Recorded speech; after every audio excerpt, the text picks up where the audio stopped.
Bismillahirrahmanirrahim.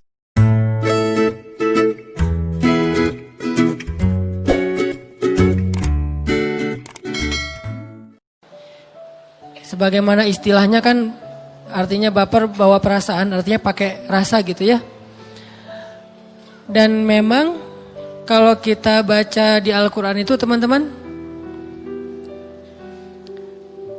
perasaan kita juga bisa jadi ibadah, bisa juga jadi dosa. Artinya Islam itu mengajarkan kita untuk melibatkan perasaan untuk beramal soleh, bukan cuma fisik.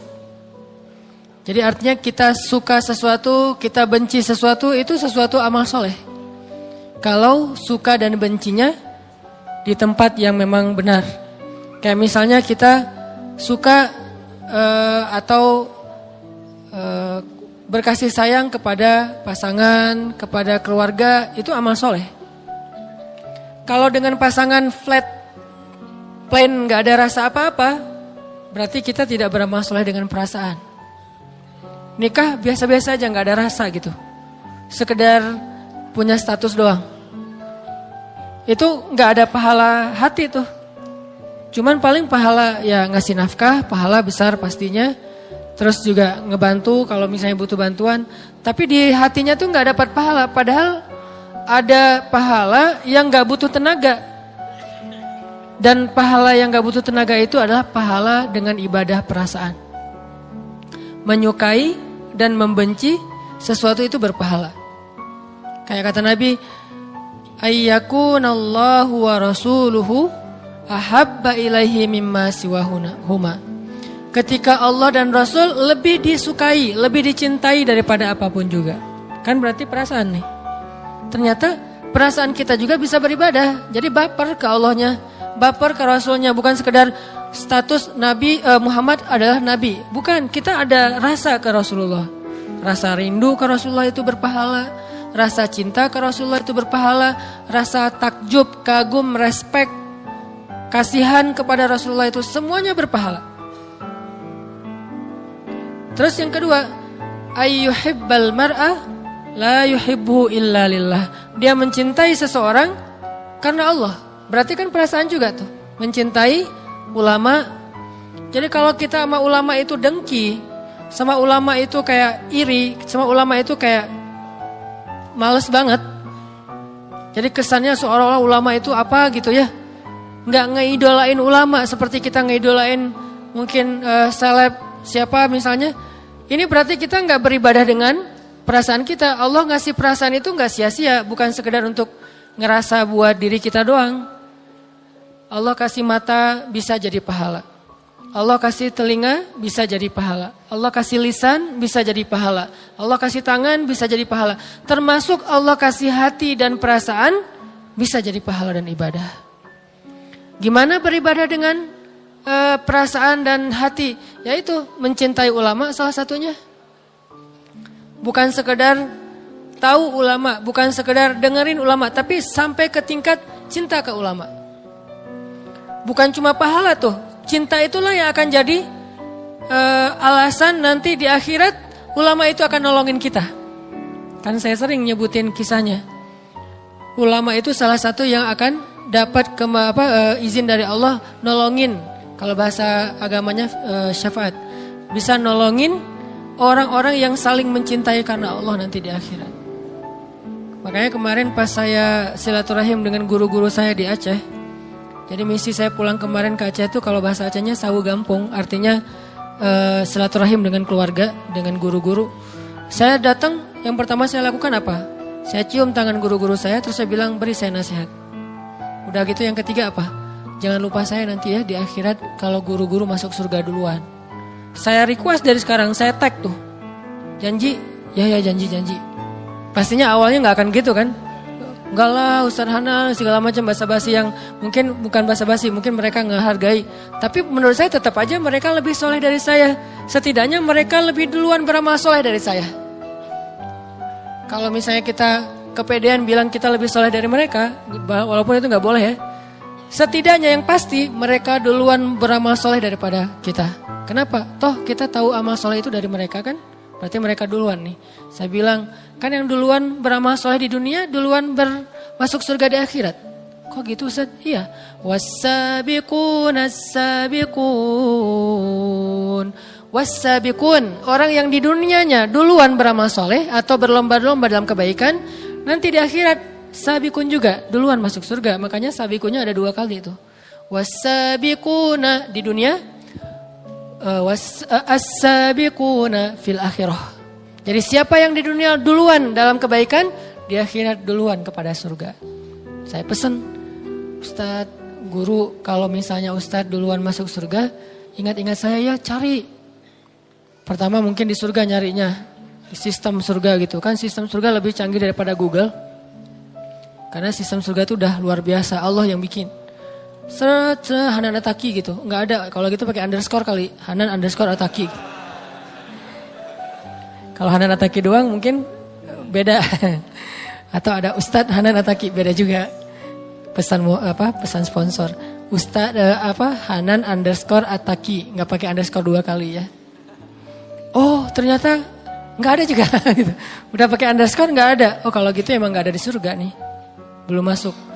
Gimana dong? Cari lagi di yang lain. Kalau nggak ada di surga, carinya di padang mahsyar. Jangan buru-buru cari di neraka. Jangan doain yang gitu-gitu tuh ya. Kalau nggak ada di surga, di padang mahsyar lah minimal ya. Saya juga nggak berani lah berandai-andai. Coba cari di neraka, siapa tahu saya ada. Nggak mau saya berandai-andai kayak gitu. Ini andai-andai yang nggak dibolehin. Tapi kalau di padang mahsyar, ya sewajarnya lah. Semua kita pasti kan melintasi padang mahsyar kan. Tapi kalau neraka kan nggak semuanya. Dan kita berharap semua kita di sini nggak ada satupun yang ngerasain. Jangankan api, asap neraka jangan ngerasain. Jadi nggak perlu berandai-andai. Bilang aja, kalau nggak ada di surga, cari di padang mahsyar. Nanti tanya ke malaikat-malaikat yang bertugas di padang mahsyar. Kan banyak banget malaikat PIC padang mahsyar tuh. Oh ternyata ada tuh lagi di sidang. Masalah apa? Masalah dulu dia suka ngejailin orang misalnya. Dulu pernah manjat pohon di kebun orang waktu dia masih kecil. Atau mungkin dia pernah nyakitin hati dia. Terus dihisap gitu kan ya. Jadi intinya mah mencintai ulama itu pahala tuh. Itu baper, melibatkan perasaan yang diridhoi Allah. Jadi jangan berpikir bahwa Islam itu cuma zahir doang. Penampilan, pakaian, jenggot, terus jidat, itu semuanya baik. Dan saya respect banget sama orang kayak gitu. Cuman bukan itu doang, ada batin. Zahir batin itu sama pentingnya. Bahkan kadang ada yang masuk surga lewat batin, yang zahirnya belum beramal soleh.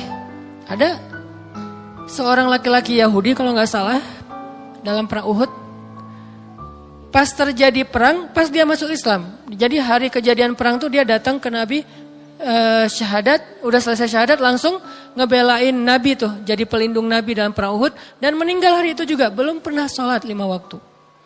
Itu orang yang satu-satunya kayaknya yang masuk surga tapi gak pernah sholat. Loh kok bisa kayak gitu? Apa amal solehnya? Tadi tuh, udah iman kepada Allah. Jadi amal solehnya itu di hati, bukan di zahir. Di zahir dia gak ngapa-ngapain selain syahadatain. Dia gak pernah sholat, dia gak pernah puasa, dia gak pernah tilawah Al-Quran. Semua yang kita kerjain dia gak pernah. Satu-satunya amal soleh dia iman, tapi masuk surga. Ternyata amal soleh itu bukan cuman fisik, zahir, tapi juga perasaan. Sehingga baper itu termasuk hal yang penting dalam agama. Harus baper. Tapi dalam hal apa? Termasuk tadi Nabi baper dalam dakwah, baper terhadap nasib kaum muslimin. Nabi baper banget. Sehingga Allah juga mengatakan bahwa as-sam'u wal basaru, pendengaran, penglihatan, dan fuad, perasaan. Fuad, perasaan. Semuanya mas'ula, akan ditanya nanti di akhirat. Jadi kalau kita ada rasa yang belum move on, padahal udah gak boleh, itu ditanya loh. Kenapa kamu gak bisa move on? Ya Allah, akunnya itu setiap postingan bikin saya baper, gimana saya mau move on gitu ya. Dia makin lama makin cantik, ya Allah, masa saya bisa move on? Kan bahaya banget tuh. Kalau kayak gitu berarti perasaannya kan terus menerus berbuat dosa kan. Jadi kita ngerasa sayang kepada orang yang belum halal buat kita, itu setiap hari tuh kita bikin dosa loh teman-teman, tanpa kita sadari. Ngerasa doang, kan ngerasa doang Ustaz, gak boleh. Terus gimana caranya? Minta sama ya Allah, hilangkan rasa itu dari dia. Berikan kepada yang layak buat saya. Ternyata tiba-tiba hilang rasa itu dan diberikan nanti pas udah akad nikah. Bisa kayak gitu. Daripada kita sibuk dengan rasa kepada orang yang udah punya pasangan, pas nikah rasa kita kepada yang kita nikahin gak ada, kan kita 2 kali dosa. Pertama, mencintai orang yang gak boleh kita cintai. Yang kedua, kita nganggurin orang yang harusnya kita cintai kan ya. Jadi zalim kan, berarti dosanya double. Ternyata perasaan juga ditanya teman-teman, fuad namanya. Fuad itu artinya rasa hati atau jantung, pokoknya rasa lah di dalam diri kita. Oh berarti baper itu emang boleh dalam Islam. Tapi buat apa? Makin kita kasih sayang kepada orang yang layak kita sayangi, makin kita cinta kepada orang yang layak kita cintai, makin besar pahala kita. Mencintai Rasulullah itu pahalanya gede banget. Mencintai pewaris Nabi yaitu ulama, pahalanya gede banget. Jadi ulama itu perlakukanlah dia benar-benar sebagai Nabi di tengah-tengah kita. Karena kan kata Nabi al-ulama warasatul anbiya, ulama itu pewaris Nabi. Dan ditambah lagi ulama itu wali-wali Allah di muka bumi. Jadi siapa yang membenci ulama berarti dia membenci kekasih-kekasih Allah. Siapa yang membenci ulama, memfitnah ulama, menjelek-jelekan ulama, menzolimi dan mencurangi ulama, berarti dia menjelek-jelekan, menzolimi, mencurangi dan mengkhianati Rasulullah SAW. Karena pewaris Nabi itu bukan keluarga beliau, pewaris Nabi itu ulama. Dan Nabi tidak mewariskan harta, tapi Nabi mewariskan ilmu, yaitu agama. Jadi kalau kita ngaku umat Nabi, wajib kita mencintai ulama, wajib hukumnya, wajib. Gak boleh gak cinta. Apalagi sampai benci, lebih gak boleh lagi tuh. Gak cintanya gak boleh, harus cinta sama ulama. Tapi cinta ulama ini kan beda sama cinta dengan pasangan ya. Jangan cinta ulama terus dipegangin tangannya, diapain. Ustaz, Masya Allah. Jangan gitu aja. Terus ulama digini-giniin, enggak gitu-gitu amat juga sih. Cinta kan beda-beda ya, ekspresi cinta ya. Ekspresi cinta sama pasangan, gitulah. Ekspresi cinta sama ulama, gitu deh. Ekspresi cinta sama Rasul, ya gitu. Ekspresi cinta, beda-beda tuh ekspresinya. Ekspresinya aja yang dibedain, tapi rasanya sama. Kan gak boleh kita mencintai sesama muslim, kan ada kalimat saling mencintai karena Allah kan. Terus kata Nabi sunnah, kalau kita cinta sama seseorang itu ngapain? Sampein ke dia, bilang kalau kamu tuh cinta sama dia. Tapi dia di sini tuh laki-laki, perempuan. Nah ekspresinya gak usah berlebihan sampai gimana? Bahaya itu. Ntar jadi terjebak kepada kaum Nabi apa gitu kan ya. Jadi mending boleh kan mencintai sesama laki-laki tapi dengan ekspresi apa? Karena Allah bilang ana uhibbuka fillah, aku mencintaimu karena Allah. Kalau kita geli berarti kita nggak tahu hadisnya. Pas dapat SMS, akhi, aku mencintaimu karena Allah. Geleh. Terus tiba-tiba jadi geleh gitu kan ya, dihapus, diblok. Nggak usah gitu. Ekspresinya aja bedain. Kita mencintai karena Allah itu, saya banyak banget orang yang saya cintai karena Allah. Dan saya berharap dia mencintai saya balik karena Allah. Kenapa? Emang layak dicintai, orang soleh, ahli tahajud. Kenapa saya cinta sama dia? Saya paksain, saya harus cinta sama dia. Saya perhatian sama dia, kalau dia butuh apa-apa saya datengin. Salah satunya ada di Tasik. Saya sering cerita yang dulunya supir angkot.